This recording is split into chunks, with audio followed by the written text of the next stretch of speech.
This roadshow is part of our collective effort to build momentum towards Intra-African Trade Fair 2025, which will take place in Algiers, Algeria, between 4th and 10th September this year. But more importantly, it is about mobilizing action. Action that ensures South Africa's public and private sectors are well represented and competitively positioned to seize the opportunities this landmark event will offer. At the heart of today's event is a bold idea that Africa can and must trade more with itself. Not only in raw materials, but in value-added goods, in services and innovations. That idea is the engine behind the Africa Continental Free Trade Area. And the Intra-African Trade Fair, which we are here to promote today, has been seen as the commercial face and marketplace of the AFCFTA.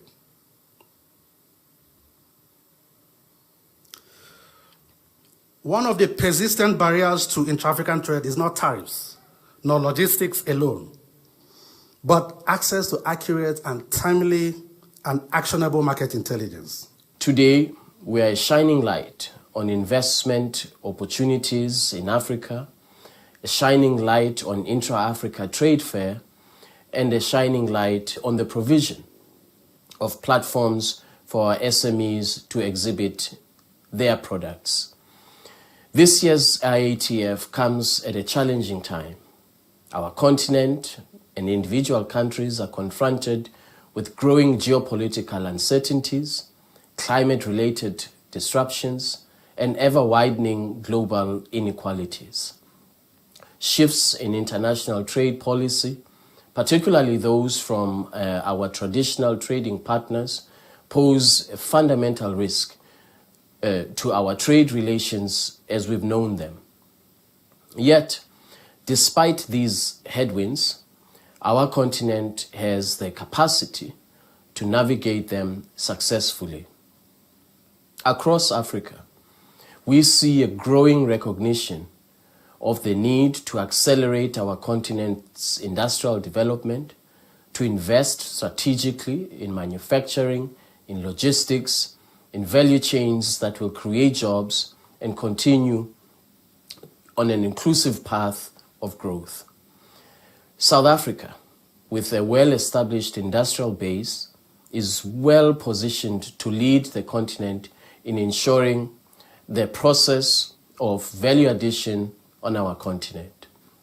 By integrating resources, integrating our trade policy with the endowment of natural resources that we have the capacity to accelerate our industrial development.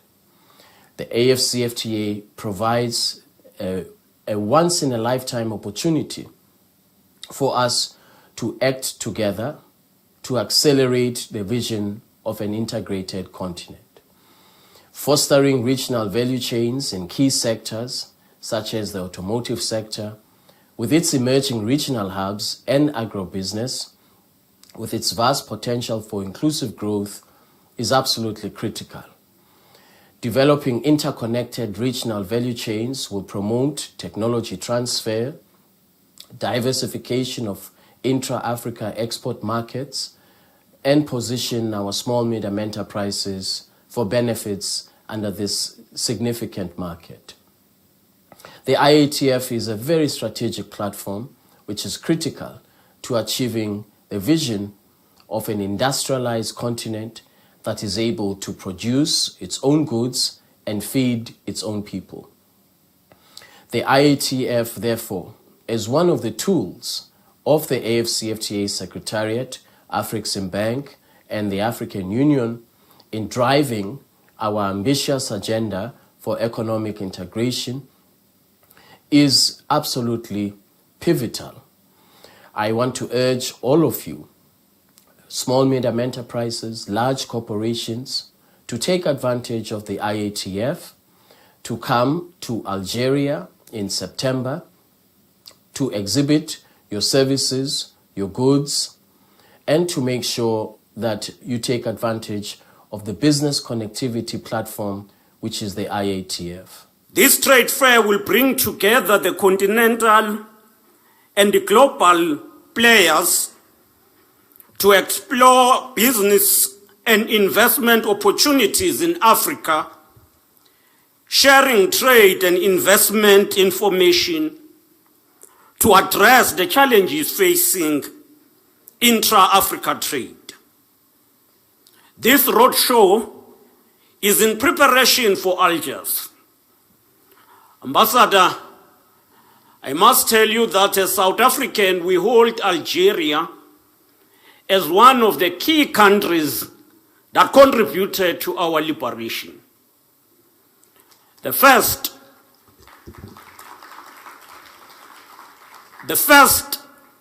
of those who dedicated themselves to fight for freedom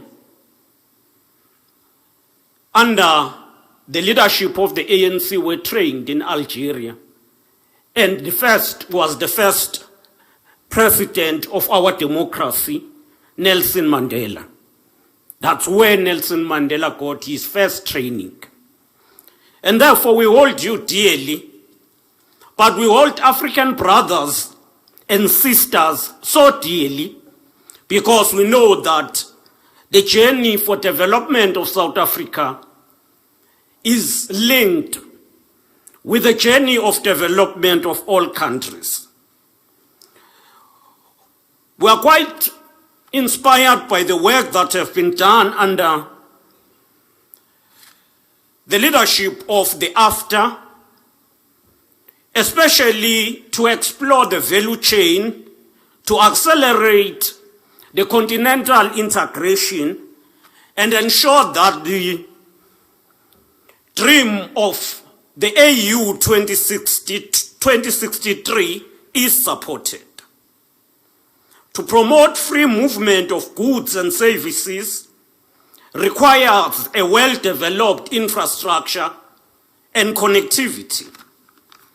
To boost intra-Africa trade, aspiration number 2 of Agenda 2063 underlines the need for Africa to develop the world-class infrastructure that crisscross Africa. It is through the Program of Infrastructure Development in Africa, the PIDA, that the AU provide a framework for stakeholders to develop modern infrastructure in transport, energy, ICT, and transborder water network system. We thank the AU and the AFTA Secretariat that it is no longer an idea that we are industrializing for ourselves, but it is the work that is being done.